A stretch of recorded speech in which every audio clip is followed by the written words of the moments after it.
Hello, I'm Oliver Colling, and this is my 70s TV childhood.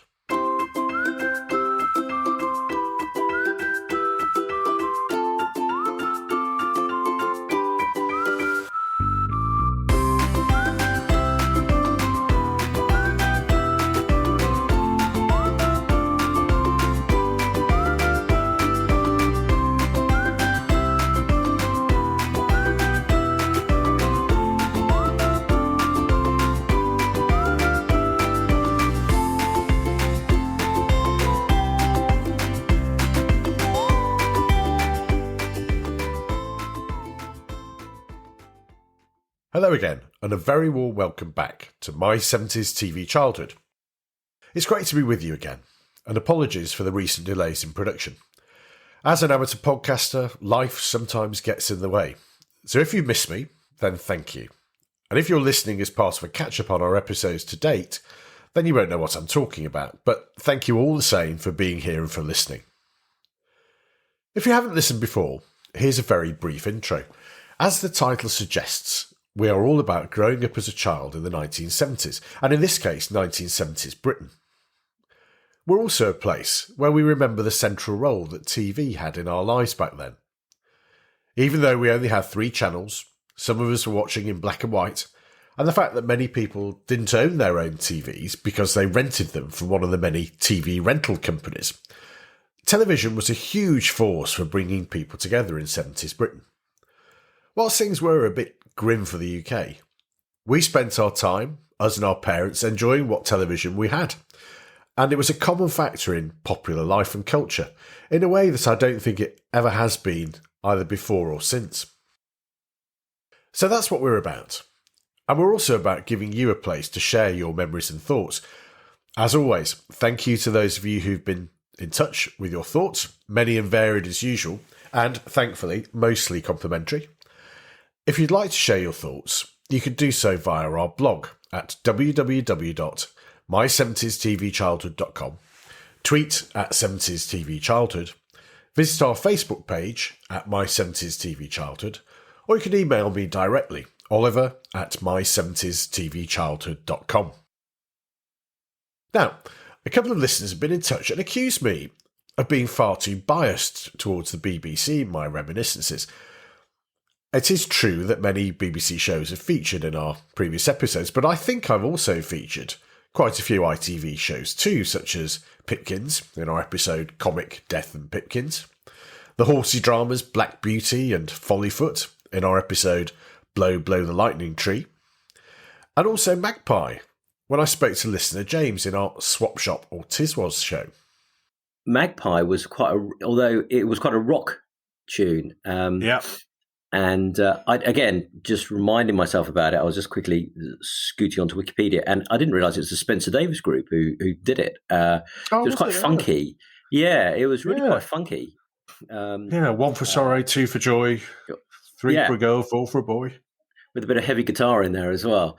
Yeah, that sort of kicked it off. And you're right, I always sort of, I guess like you, for me, Blue Peter was the Peter Herbs, John Noakes, Lizzie Judd sort of era was really what I really remember about it, and it was a bit worthy. They had some celebrities on, and they did the Blue Peter badges, which were all very nice.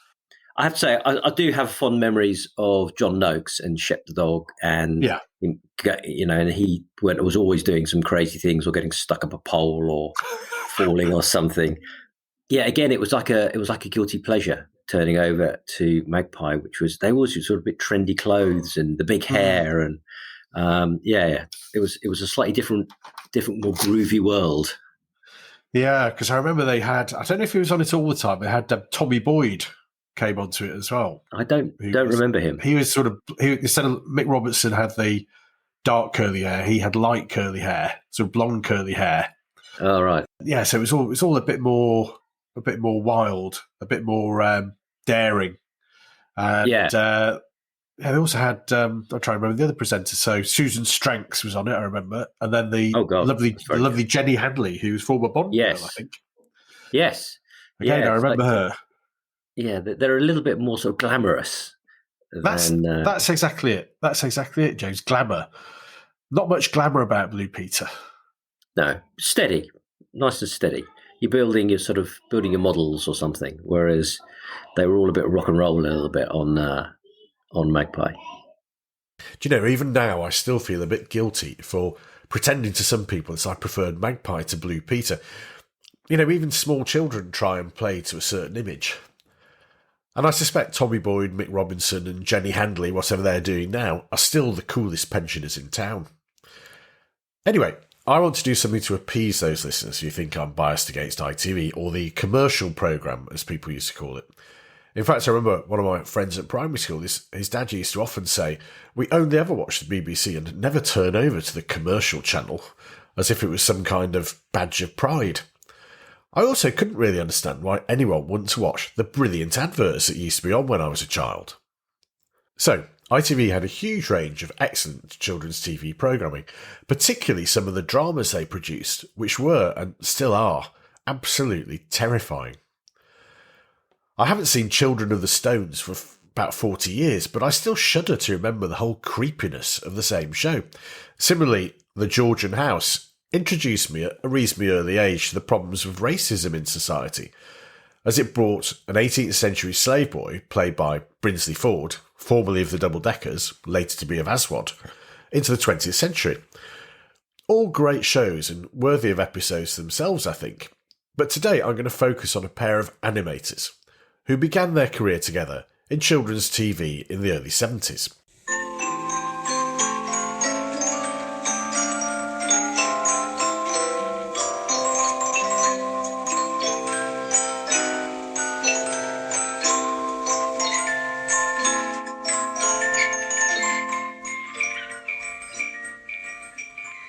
Somewhere in England, by the seaside, there's a town called Haythornthwaite. It's a busy town, full of busy streets, busy people, and busy shops. Except for one shop, which never seemed particularly busy, perhaps because it was in a side street, away from the main busyness.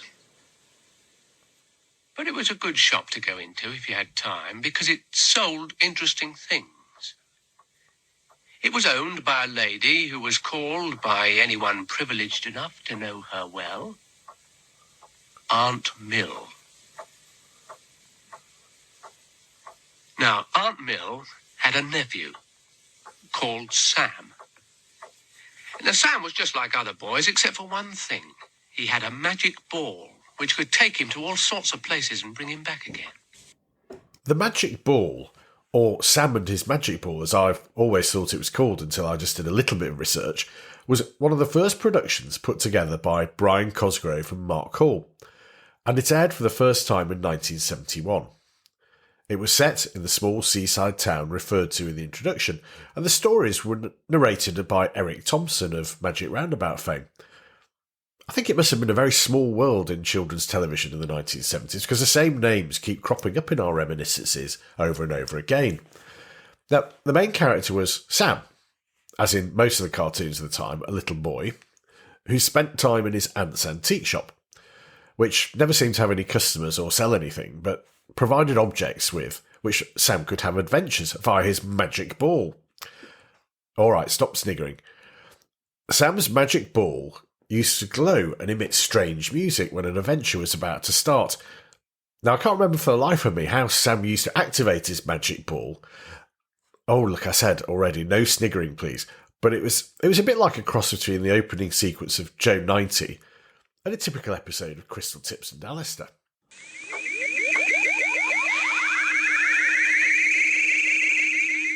The plots were always pretty similar and involved Sam in a different situation, inspired by one of the items in the antique shop, like being a caveman or a knight in shining armour sorting out a particular problem or misunderstanding, and then being transported by his ball back to the antique shop. Hang on, this sounds rather familiar, doesn't it? Isn't this a very similar premise to Mr. Ben, with just a few subtle changes? I'll leave you to make up your own minds on that one.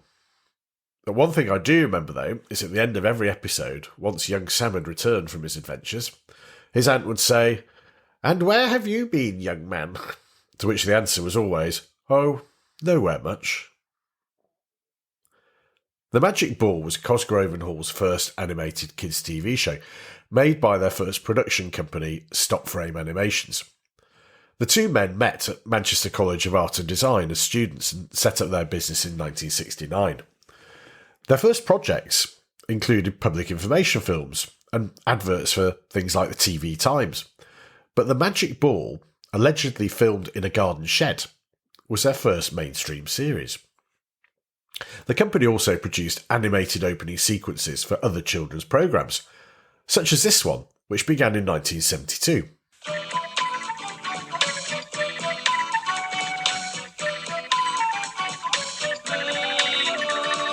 Up above the streets and houses, rainbow climbing high. Everyone can see it smiling over the sky. Paint the whole world with a rainbow. Well, more about Geoffrey, George, Bungle and Zippy in a future episode, I suspect. But the opening sequences to Rainbow were iconic, if a little bit psychedelic given all the colours. I've just had a thought, actually. Does anyone remember the original Bungle in Rainbow? Whilst in most of the show's history, Bungle was this sort of cuddly, cute and rather naively stupid, the original Bungle looked like a character from a horror film and was really quite scary. I think many children had nightmares about the zombie-eyed, slightly moth-eaten giant bear until he was replaced by the cuter version that we all know and love. Anyway, after Rainbow, Cosgrove and Hall went on to do more animated series, including this adaptation of Noddy in 1975.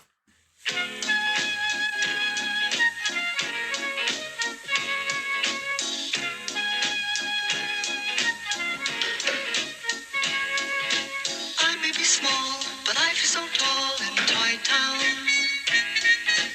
I take my car and I drive afar in Toy Town. There's Mr. Plod and a dog called Bumpy. Hello, Mr. Plod. Get down, Bumpy. I pass the ark, the Noah's live there, and so does the elephant, and so does the bear. None of they say it's market day in Toy Town. If you have the fair, I'll take you there from Toy Town. There's Biggers who lives by the old oak tree, and we have adventures, Biggers and me. Why don't you come, join in the fun, just follow me, 'cause it's only begun. I'm Noddy. I'm Noddy. Well, that could only be a mid-70s theme tune. Now, I know many listeners probably have fond memories of Noddy from their childhoods, but, and perhaps a little controversially, I was never a Noddy fan. I confess that I found him rather sinister, and all the stuff with Big Ears, Mr. Plod and so on left me rather cold. My feelings were confirmed when, in my teens, I found out that Enid Blyton was a fascist sympathiser. So I think that reasonably ties in with my dislike of Noddy. Apologies to my wife, if she's listening, who actually loves the little man. Oh, and why do elephants in Africa have big ears? Answer to the usual address, please. Unfortunately, Noddy was the last series to be produced by Stop Frame Animations, which ceased trading in 1975, but all was not lost. Cosgrove and Hall were then hired by Thames Television on the back of their work on, particularly on Rainbow, but in other children's TV programmes, and Cosgrove Hall Studios was born, a brand which was to dominate children's television productions for ITV for the next 3 decades. The heady days of the likes of Danger Mouse, The Wind in the Willows and Count Duckula were still to come in the 80s and 90s, but their first production for the new studio was a real classic, and also completely bonkers.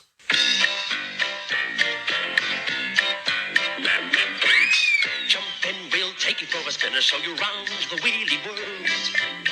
Hop on, it's fun, so come along and take a look at Wheelie World. You'll be surprised how good it feels. Just zoom around all day, you'll feel so merrily. Oh, wait, you don't need a ticket, but we'll take you on for free. And if you see no bridge fun, now don't be worried, for there's no cause for alarm. 'cause we've got Chorlton, who's the dragon. He will keep you free from harm. It's fun at any time of year. So put your wheel in second gear and then hold tight. All right, we'll show you all the sights of Wheelie World.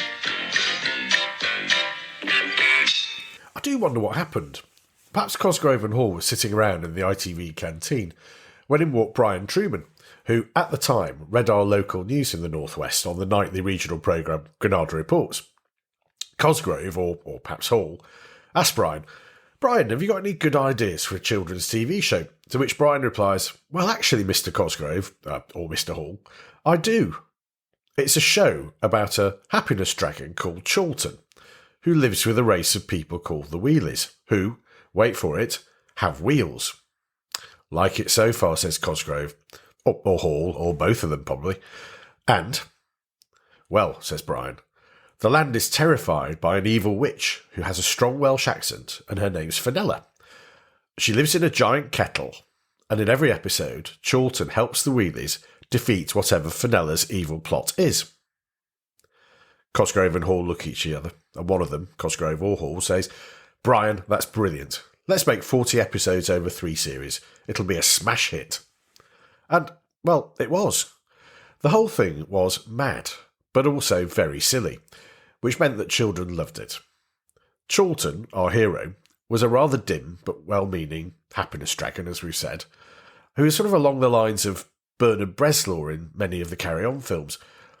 And the Wheelies were a collection of eccentric, wheel-based semi-humans. As always on this podcast, when you hear me describing a programme, you do question how it was ever made and how it became so successful. But that was the skill of Cosgrove and Hall, supported by the soon-to-be ex-Granada Reports newsreader Brian Truman. They really understood what children wanted and gave it to them, which was exactly how their next show worked.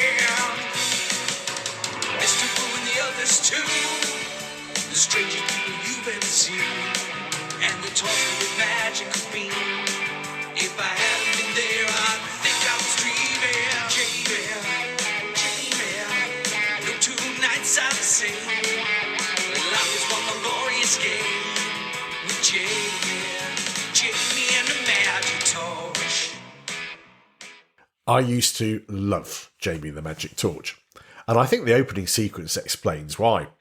How many kids would not like to have a magic device which, after your parents think you've gone to sleep, can be used to open a passageway from your bedroom to a fantastic secret world of adventures, accessed via a giant helter skelter? Oh, and your dog could come too, and in this alternate world, which was called Cuckoo Land, your dog could talk. How brilliant was all of that? Once again, Brian Truman was the author, and this time he was the narrator too. Looking back, I think the show was influenced by The Magic Ball, but also by the Beatles' Yellow Submarine film. Cuckoo Land was inhabited by a range of odd characters like Mr. Boo, who flew around in a flying submarine, Officer Gotcha, a policeman who went round on a wheel, and, well, perhaps that's a Chorlton and the Wheelies reference, and a Glaswegian cat whose name I can't quite remember, and an enormous rabbit, amongst others. Well, like many of these things, you really have to either remember it or watch it for any of this to make sense. Like so many of shows, Jamie and his dog, who was called Wordsworth, spent 10 minutes getting into trouble, and then out of trouble, towards a happy ending, and then having them go home via a large trampoline. I didn't mention the trampoline earlier, did I? Never mind. They get back home and into bed just as Mum opens the bedroom door and throws Wordsworth out back to his kennel or wherever dogs were supposed to live in the 1970s. And that was it. Another simple premise delivered with great style and panache by the Cosgrove Hall team. I think I'll be singing Jamie and the Magic Torch theme tune for the rest of the week now. As I mentioned earlier, This was only the start for Cosgrove Hall Animations. Their best years were still to come, with hits like Danger Mouse, The Wind in the Willows, Alias the Jester, which was another slightly odd one, Count Duckula, and they were even responsible for Bob the Builder. Unfortunately, though, they did block their copybook because they actually made another version of Noddy in the 1990s, but I think everyone's allowed at least one dud in their career.